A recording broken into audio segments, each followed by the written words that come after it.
साध संगत जी प्यार से कहना धन निरंकार जी। साध संगत जी, दास उम्मीद करता है कि सदगुरु की असीम रहमतों से आप सभी ठीक ही होंगे। साध संगत जी, दास आप जी के पावन चरणों में फिर से एक नई साखी के साथ। साध संगत जी, आज की साखी होने वाली है कि नाम में क्या रखा है। साध संगत जी, एक गांव में एक गरीब दास नाम का व्यक्ति रहता था। लोग उसे गरीबे कहकर पुकारते थे। यह नाम सुनकर वह अत्यंत दुखी हो उठता था और उस क्षण को कोसता था जब उसके माता पिता ने उसका यह नाम रखा था। सत्संग जी, एक दिन एक महात्मा गांव में आए। उनका जीवन प्रेरणादायक था। वे न तो ऊंच नीच मानते थे न ही लालच रखते थे। वे हमेशा राम नाम की ही महिमा बताते थे। वे गांव के बाहर पीपल के पेड़ के नीचे बैठकर राम का चिंतन करते रहते थे। तो सत्संग जी, गांव के सब लोग उनसे आशीर्वाद लेने जाते थे। लोग का विश्वास था कि उनके आशीर्वाद से हर मुश्किल आसान हो जाती है। गरीबदास की तो एक ही समस्या थी, वह थी नाम की। वह इसी दुख से हरदम दुखी रहता था। एक दिन वह भी महात्मा जी के शरण में गया और बोला कि हे महाराज, मैं अपने इस बुरे नाम से बहुत दुखी हूँ। लोग मुझे गरीब कहते हैं। नाम में भला यह भी कोई नाम है। फिर मैं इतना गरीब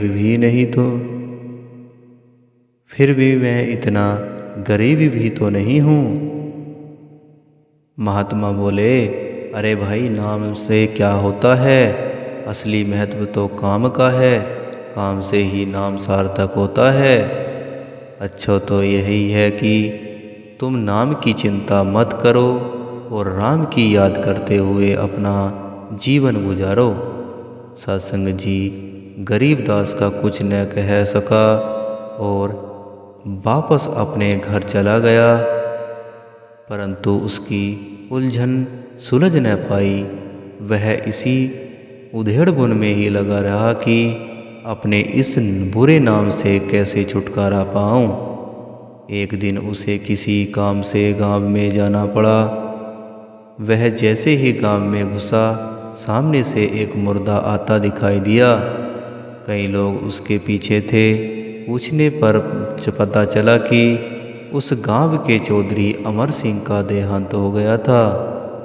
वह सोचने लगा कि अमर को तो मरना ही नहीं चाहिए था, फिर यह क्यों मर गया।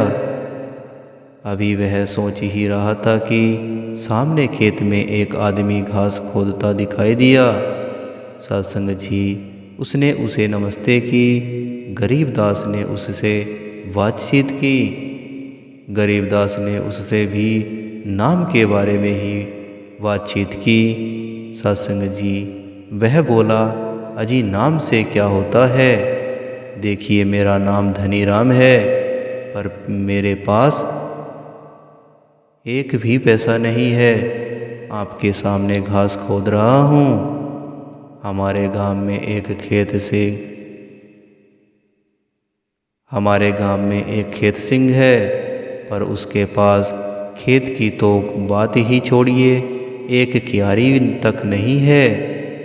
सत्संग जी, हमारे गांव के प्रधान का नाम मालूम है क्या आपको? फिर कुछ रुककर खुद ही कहने लगा, उसका नाम फकीर चंद है। सबसे मालदार आदमी है गांव का। एक सूर सिंह है, पर एक बार गांव में डाकू आ गए तो गांव ही छोड़ भागा।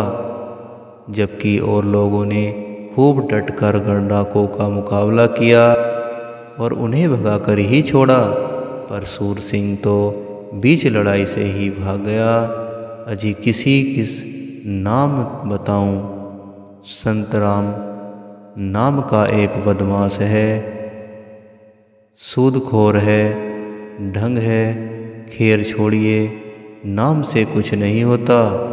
अगर नाम से कुछ हुआ होता तो गरीब नहीं होता, बल्कि गांव का जमींदार होता। यह कहकर वह अपने रास्ते चल दिया।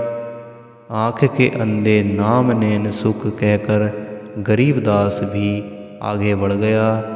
अब उसके मन में कोई उलझन न थी।